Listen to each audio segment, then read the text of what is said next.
Okay, welcome back, everybody. Let's see if I can pull this down just a little. There we go. Welcome back.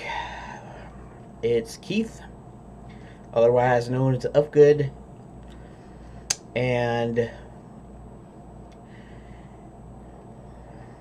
I am in the process of learning Blender, learning Armory. It's not very hard. It'll just take some time.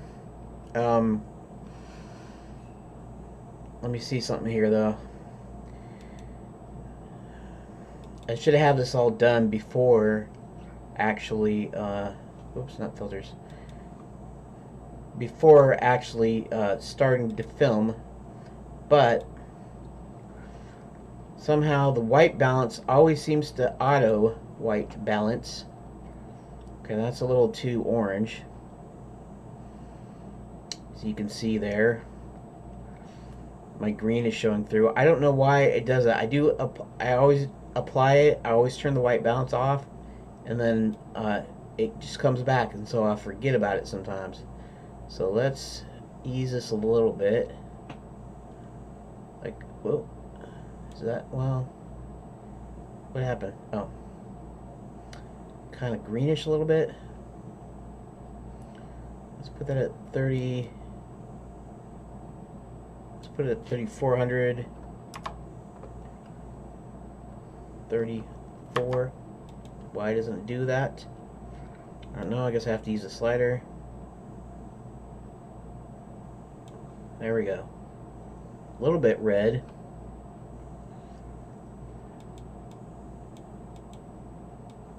Why can't I change that?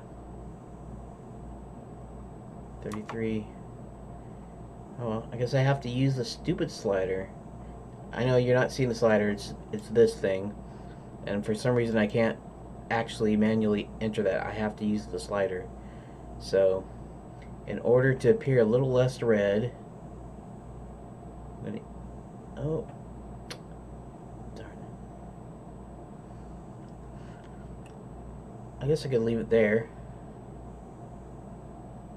Out there? That's where I was on, though. Alright, we'll leave it there. And that little lightening of my face is because of the lamp. We don't actually want the lamp inside the... Ooh, that's better. Oh. It's going to rest on my monitor, and dang it, you can't see it. Let's do it like that. Leave it like that. Dang it.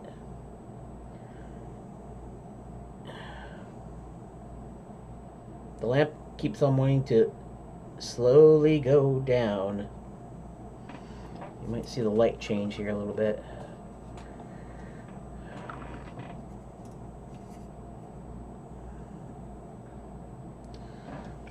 Let's see something here. Let's do something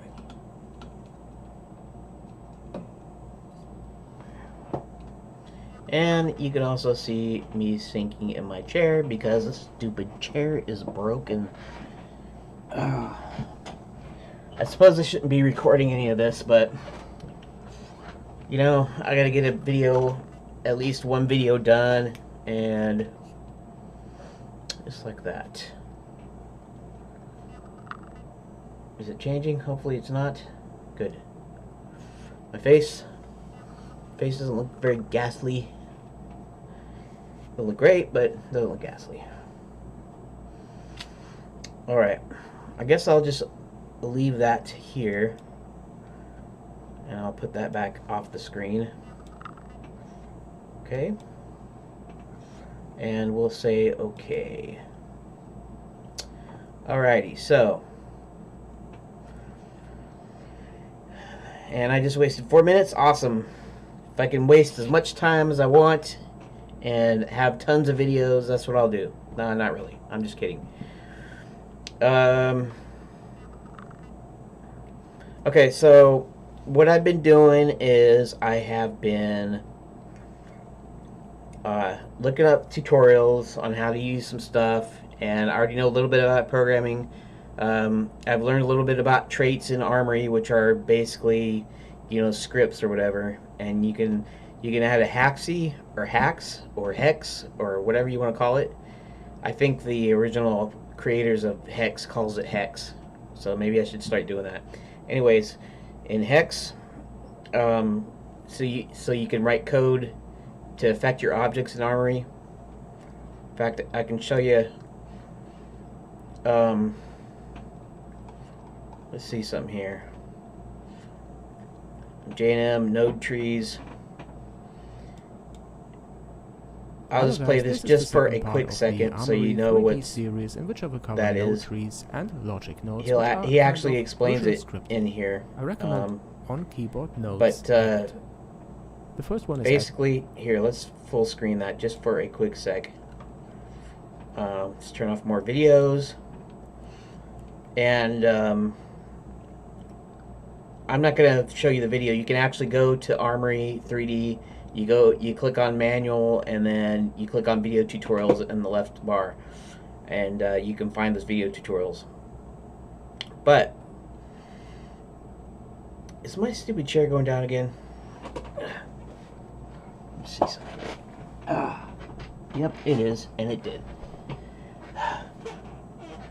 Dang. Okay. Okay.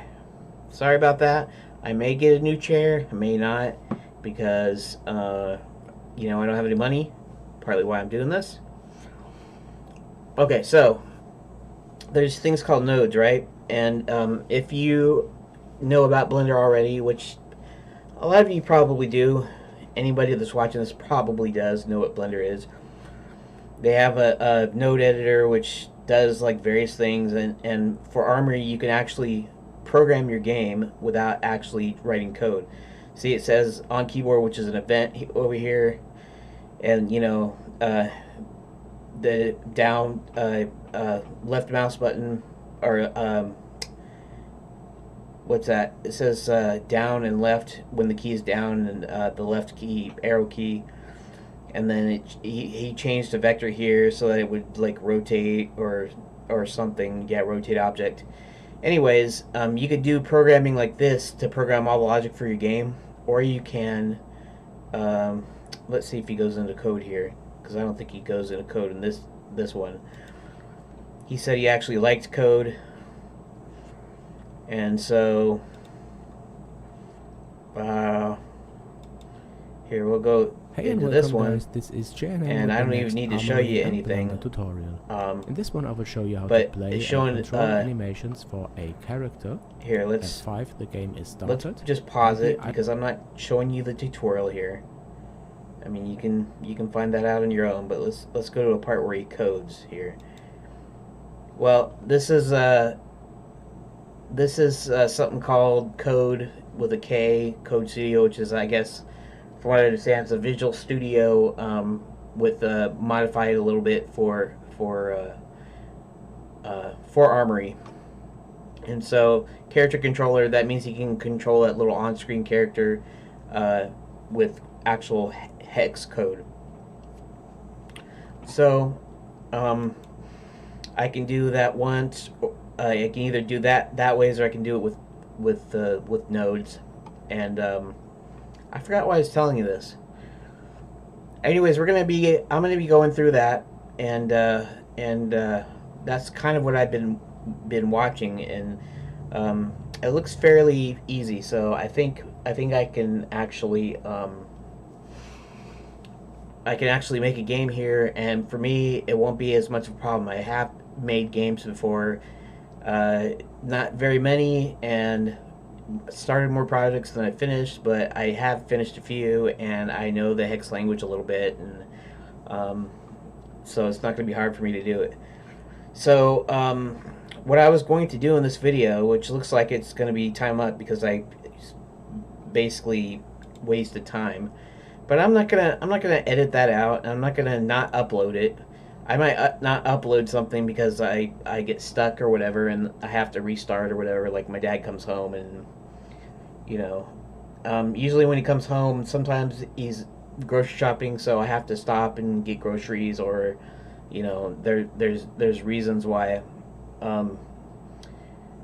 I have a problem when he's coming home. Just mostly when he's coming home, because if he's laying down or something, or even if he's not, if he's in the living room watching TV, I can still work and make videos. But and why did I go off on that? I have no idea. Other than the fact that, oh yeah, because I won't necessarily restart a video. I'm not going to restart a video for wasting time. And I know some of you might go, this is boring, I don't want to watch this. But that's okay, because firstly, these are in 15 to 20 minute segments, so it's not going to be that big of a deal if you miss it. You know, obviously I'd want you to watch, partly because I might, you know, divulge something about my process. Also, I want to keep you watching. But if it bothers you so much that you know, because I'm not actually doing anything or I'm wasting time, that's actually quite all right. You know, I mean, obviously you don't even have to watch this at all, or any of these. So, you know, I'd be happy if you just watch one video every once in a while. Anyways, okay, so we were doing this thing on the story. Now, I don't have that much time left in this video. I can start a new video, and when I do, I can, you know, spend more time. So it's not like I can't do stuff. I'm just saying I don't have that much time to do stuff in here. But one thing that we will do is I think I've decided that Henry is kind of like your main character. You know, usually it's there's a point of view character, right, in a movie or a book, right? Usually your point of view character, I guess you'd say, in a game would be your player, maybe. But usually you have like a main character, right? It's usually this one character, and the story revolves around him or her. But in mine, my main character will be Henry, because he's the one that saw the original formation of Enchanted Lands as a tourist resort, and he's the one that saw Max come in and basically attempt to sabotage and to take over the realm, take over Enchanted Lands for himself. And he's the one that's also dismayed, because he's the one that also has to bring somebody from outside, because